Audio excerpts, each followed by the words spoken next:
Ya, ini adalah tata laksana HIV yang menjadi lebih mudah dan sederhana, mulai terapi jauh lebih awal, Maaf, Prof, slide-nya belum. eh, terapinya lebih sederhana, dan obatnya juga jauh lebih sedikit. Ya, slide berikut.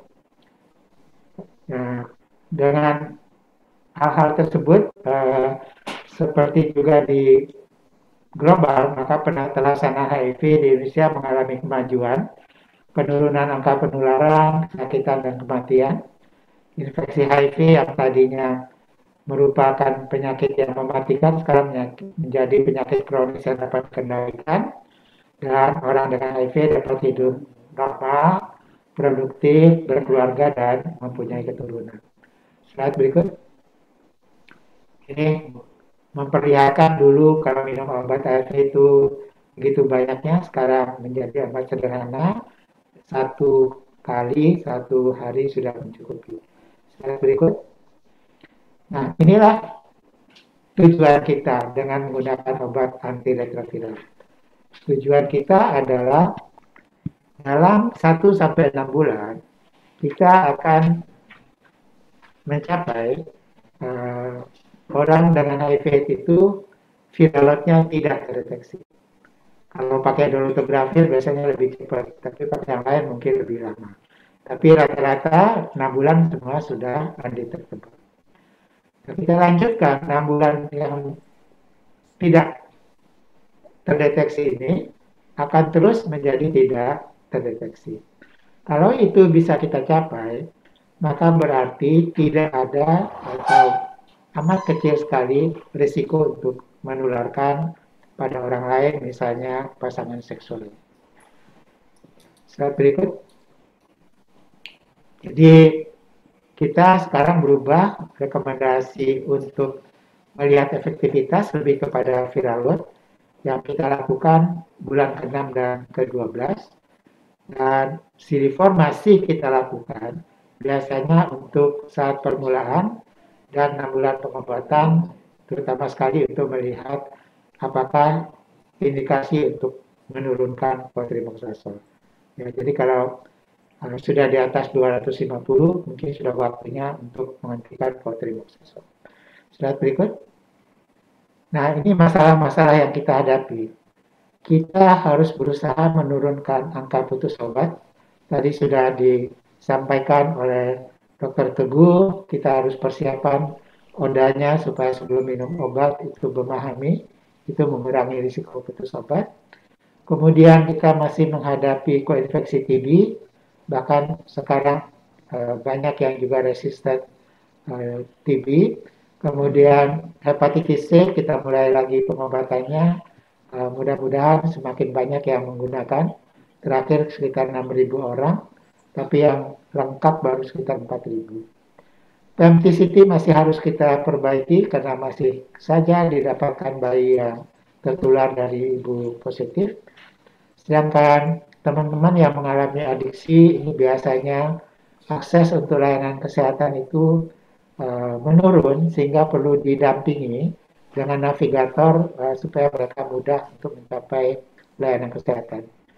Kemudian kita juga mulai memperhatikan PrEP. Kalau tadi Dr. Teguh post exposure prophylaxis yang memakai 3 obat itu, kalau sekarang PrEP adalah justru sebelum uh, exposure.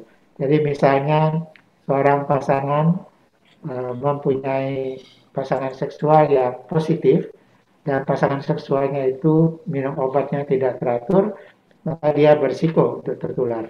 Untuk itu dia minum obat supaya dia tidak tertular.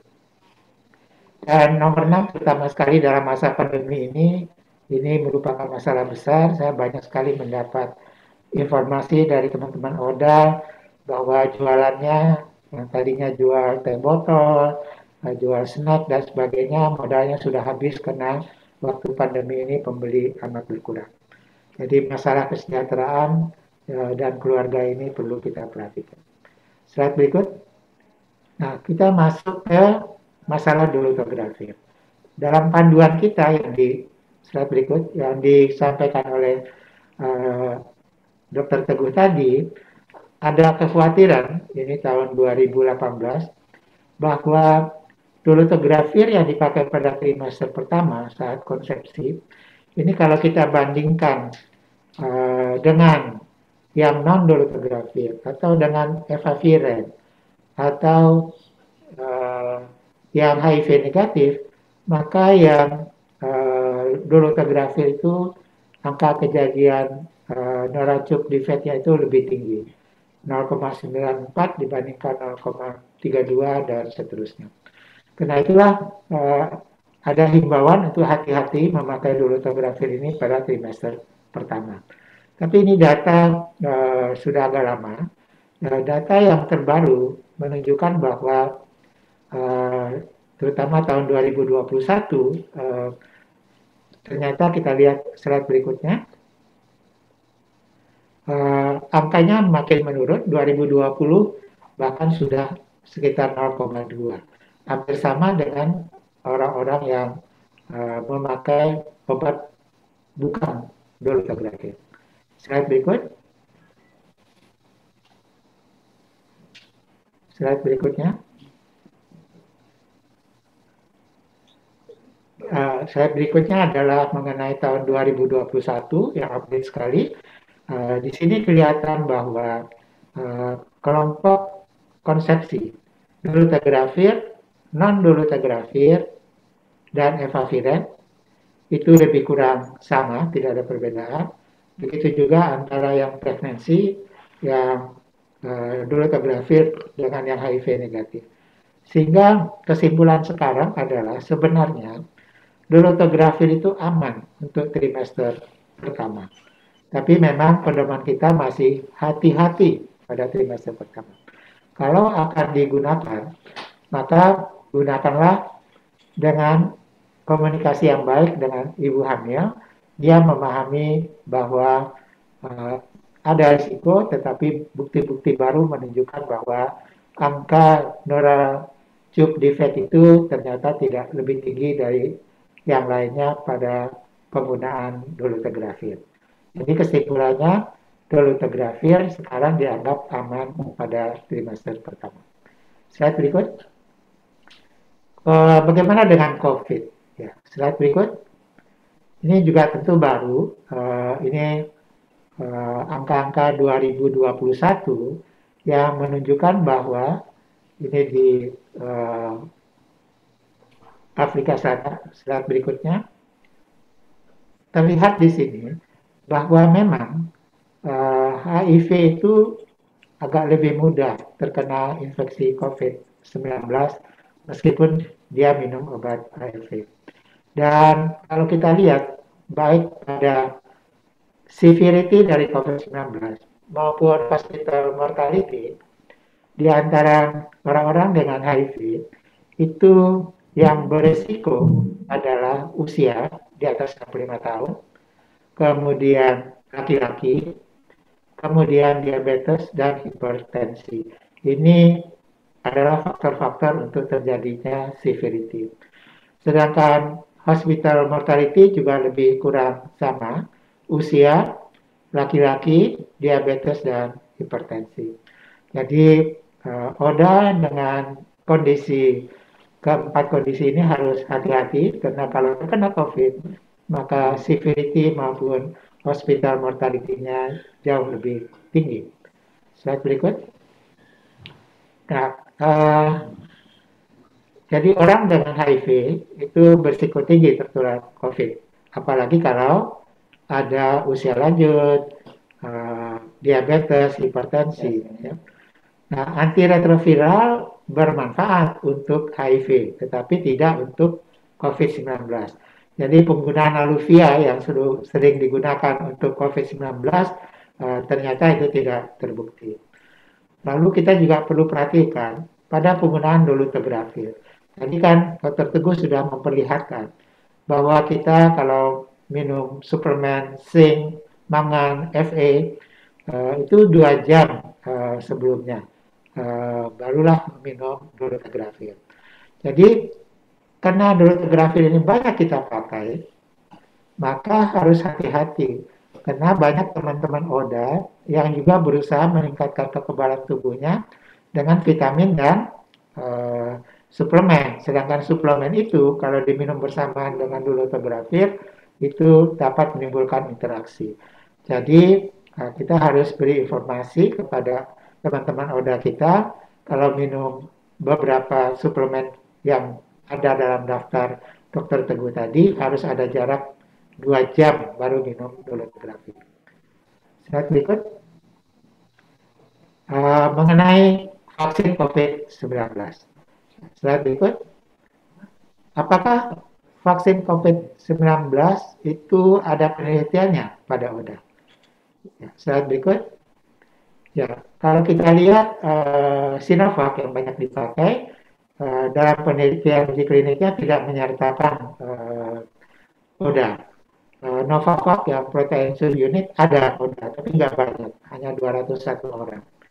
Dan itu pun dibatasi viral load di bawah 1000. Ternyata efikasinya 49,5%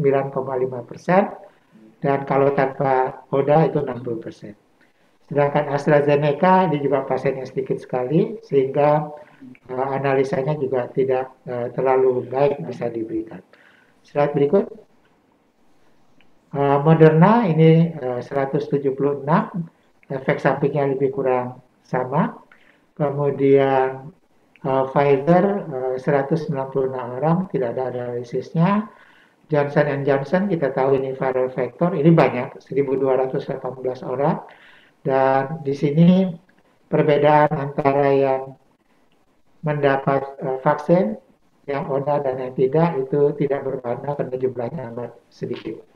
Slide berikut. Tetapi secara keseluruhan, kalau kita lihat pembentukan antibodinya, ternyata hampir semua, meskipun jumlah kasusnya sedikit, semuanya mengalami peningkatan antibodi setelah pemberian vaksin yang template-nya messenger RNA. Slide berikut. Nah, ini memperlihatkan baik dari segi vaksinnya maupun dari segi variannya, ada varian alfa, beta, dan gamma, maupun imunitas selulernya. Kesimpulannya adalah tidak ada perbedaan baik pada titer antibody, spike antibody, neutralizing antibody, maupun cellular response. Jadi pada pasien-pasien dengan HIV positif semua baik seperti juga yang non-HIV. Slide. Jadi kesimpulan kita bahwa kita bisa memberikan vaksin COVID-19 secara aman pada pasien-pasien kita, ODA, baik yang sudah minum ARV maupun belum. Dalam panduan kita utamakan minum ARV secara teratur dan CD4 di atas 200. Sebenarnya kalau dari segi keuntungan untuk pasien, CD4 berapapun, viral load berapapun kita berikan. Namun kita harus memahami pada orang dengan HIV yang belum minum obat ARV, biasanya pembentukan antibodinya berkurang. Karena itu biasanya mereka bersama-sama dengan pasien kanker, pasien-pasien imunosupresi berat yang lain seperti transplant, tidak cukup hanya 2 kali suntikan, tetapi 3 kali suntikan.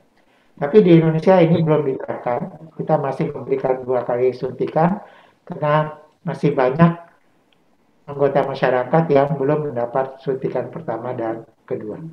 Slide berikut. Nah, bagaimana ceritanya vaksin HIV sendiri? Vaksin HIV itu sudah dicanangkan sejak Kongres AIDS pertama di Toronto. Saya kebetulan ikut waktu itu. Dan sampai sekarang sudah berapa puluh tahun, kelihatannya belum banyak kemajuan. Ini dilaporkan HVTN 702 di Afrika Selatan. Tidak terlalu banyak, 5.407, dan di sini ya tidak ada yang berat. Tetapi penelitian ini kemudian dihentikan karena yang memakai vaksin itu justru lebih banyak yang positif dibandingkan dengan yang tidak dapat vaksin dengan placebo. Jadi oleh DSMB-nya ini kemudian dihentikan. Artinya vaksin ini tidak bermanfaat. Slide berikut. VTN 705 ini juga dilakukan di Afrika dan terlihat di sini juga bahwa jumlahnya juga tidak terlalu banyak, 2.637, evaluasinya 24 bulan setelah visit yang keempat, dan ternyata juga tidak menunjukkan proteksi yang baik. Vaksin efikasinya hanya sekitar 25,2%. Kalau kita ingat yang di Thailand itu masih 40%-an, tetapi WHO mensyaratkan harus lebih tinggi untuk bisa digunakan di masyarakat. Slide berikut. Ini juga HVTN 706 di Amerika Latin juga tidak menunjukkan hasil yang baik, sehingga seluruhnya ini studi vaksin HIV sampai saat ini belum ada yang menunjukkan hasil yang mengembirakan. Kecuali ini ada harapan baru, slide berikut. Moderna. Nah, Moderna ini mempunyai pendekatan yang baru, yaitu platform yang sama yang digunakan untuk COVID. Platformnya adalah messenger RNA, ada dua, 1644 dan 1644V2. Dua-dua ini dicobakan, dan tujuannya adalah vaksin ini akan dapat merangsang B-cell yang imatur untuk memproduksi broadly neutralizing antibody. Jadi bisa meningkat broadly neutralizing antibody-nya dengan pemberian vaksin HIV messenger RNA ini. Nah, ini baru pada clinical trial fase 1, itu berarti orang sehat disuntikan vaksin ini, kemudian mungkin jumlahnya hanya 20-30 orang, lalu dilihat antibodinya. Dan kelihatannya hasil sementara antibodinya mengembirakan, tetapi kan harus dilanjutkan dengan fase-fase berikutnya dari uji klinik. Kita berharap saja bahwa Moderna ini serupa dengan COVID, ya vaksin COVID Moderna, vaksin COVID HIV ini juga akan lebih cepat bisa selesai dan hasilnya baik. Dan ini kita tunggu-tunggu karena ini bisa menjadi salah satu cara untuk mencegah penularan HIV. Slide berikut. Nah, bagaimana dengan penyembuhan HIV? Ya, slide berikut. Sudah lama kita bercita-cita akan ada penyembuhan, bukan hanya pengendalian. Penyembuhan itu artinya obat ARV-nya bisa kita hentikan. Biasanya pendekatannya dalam berbagai kombinasi seperti ARV, imunoterapi, terapi gen, dan sebagainya. Slide berikutnya.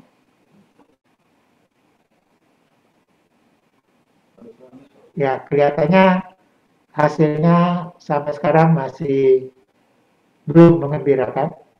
Jadi meskipun sudah dilakukan berbagai kombinasi, penyembuhan HIV ini masih kita tunggu dan kita harapkan mudah-mudahan tidak terlalu lama. Jadi sebagai kesimpulan teman-teman sekalian, yang baru adalah bahwa dolutegravir kelihatannya mungkin aman kita pakai pada semester pertama. Kedua, vaksin COVID-19 dapat kita gunakan untuk mencegah penularan COVID-19 pada HIV. Yang ketiga, vaksin COVID-19 yang biasa kita lakukan, baik yang memakai vektor virus dan sebagainya, masih kurang bagus, tapi ada harapan baik, ada vaksin Moderna yang bukan untuk COVID, tetapi untuk HIV, tapi itu baru uji klinik tahap 1. Kita masih tunggu tahap 2 dan tahap 3, mudah-mudahan tidak terlalu lama. Yang keempat, ternyata penyembuhan HIV kita mesti bersabar belum kelihatan titik-titik terang dalam waktu dekat ini. Terima kasih. Wassalamualaikum warahmatullahi wabarakatuh.